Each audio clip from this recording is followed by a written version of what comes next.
Hi, happy 2019. Today I want to make a short video, maybe not so short actually. I want to make a video about a new concept which I found out and which I find really intriguing.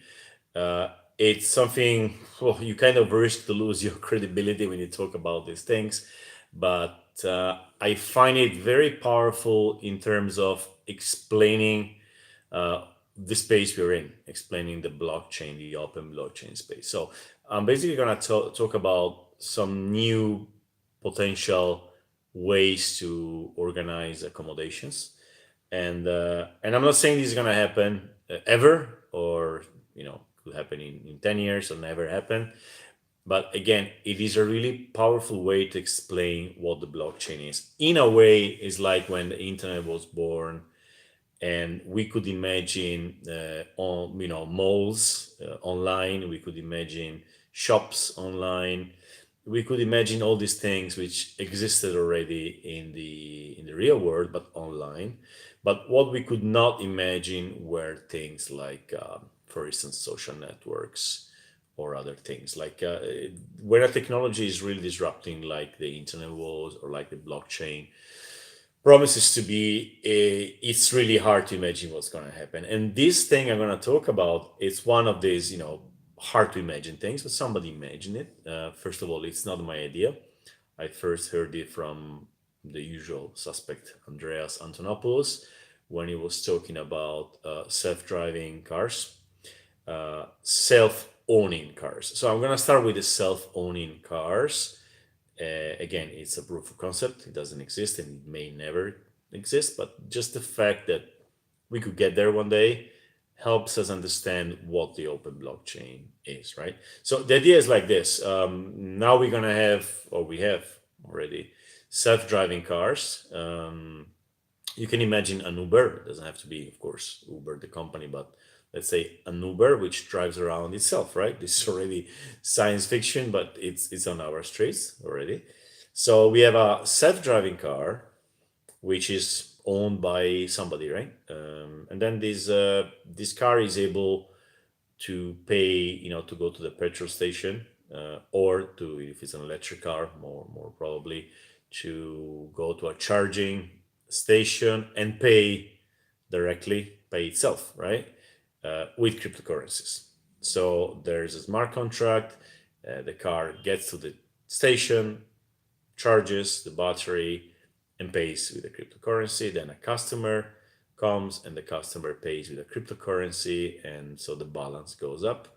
So the car has money, and then the car is able to pay we pay for the insurance, for instance, and is able to pay to go to a mechanic and pay for the mechanic too. Just drives itself to the mechanic. Some person fixes it, charges it with the cryptocurrency. So you have a car which is basically doing everything by itself.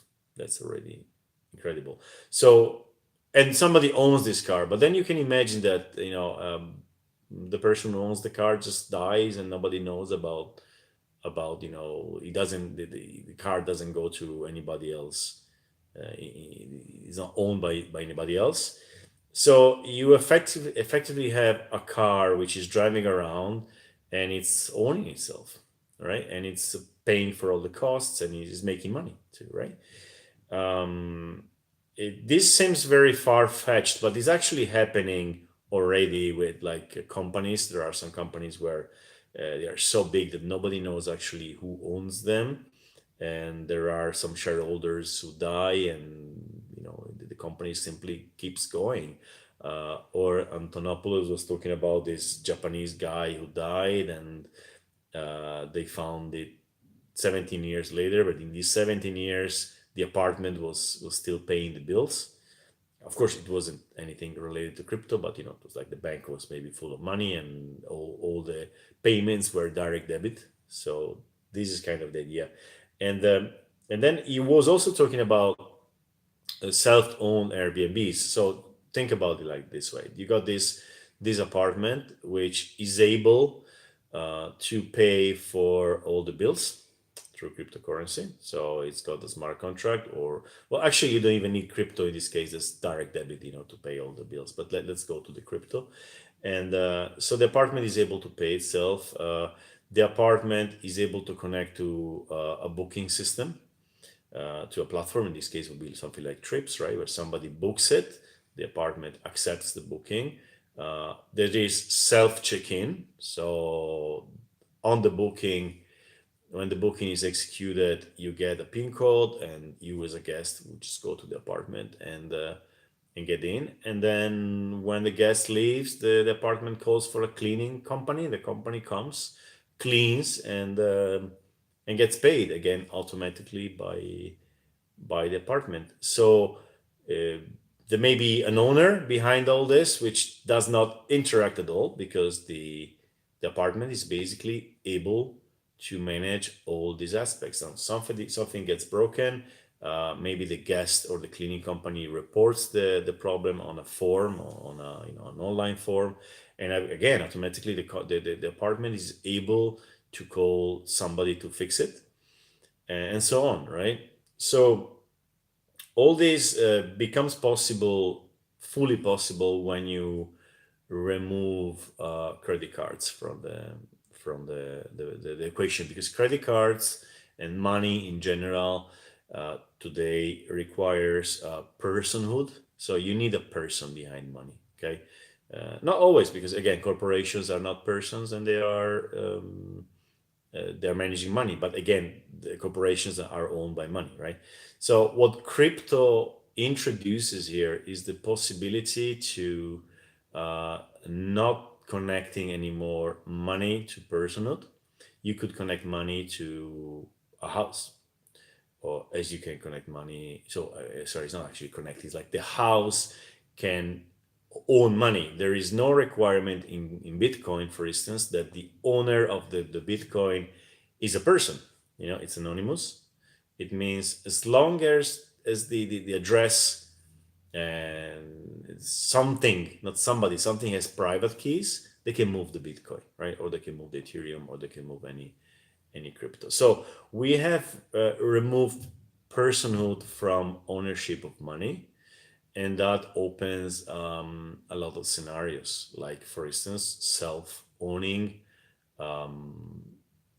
apartments, houses, accommodations in general. Well, that's basically it. It's a very far-fetched theory, which in a way let us understand where we may be going. Like this is the Internet of Things, right? Where the fridge, the example is always the fridge which orders the milk. But if you think about it, this is just nothing compared to what could happen. You could have a whole building of apartments completely self-managing and completely self-owned. Okay, so yeah, that's a bit the point. I hope this helps us understand what we're talking about.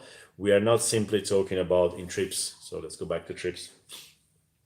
We're not simply talking about a decentralized portal with lower commissions where the guest pays less, or the host makes more money. We're talking about a platform which allows automation of many aspects. Okay, so what I'm seeing here, again, I didn't talk about insurance. Airbnb as an insurance. There are now projects on the blockchain which manage insurance through smart contracts. So the house could even have its own insurance. So something happens, insurance comes and covers the damage. Yeah, so I just want to talk about this because I find this intriguing. I want other people to start thinking about it, and I wanted to show that it's we're talking about a decentralized platform, but we are up to something probably much bigger in the long term. All right, thank you for listening, and bye bye.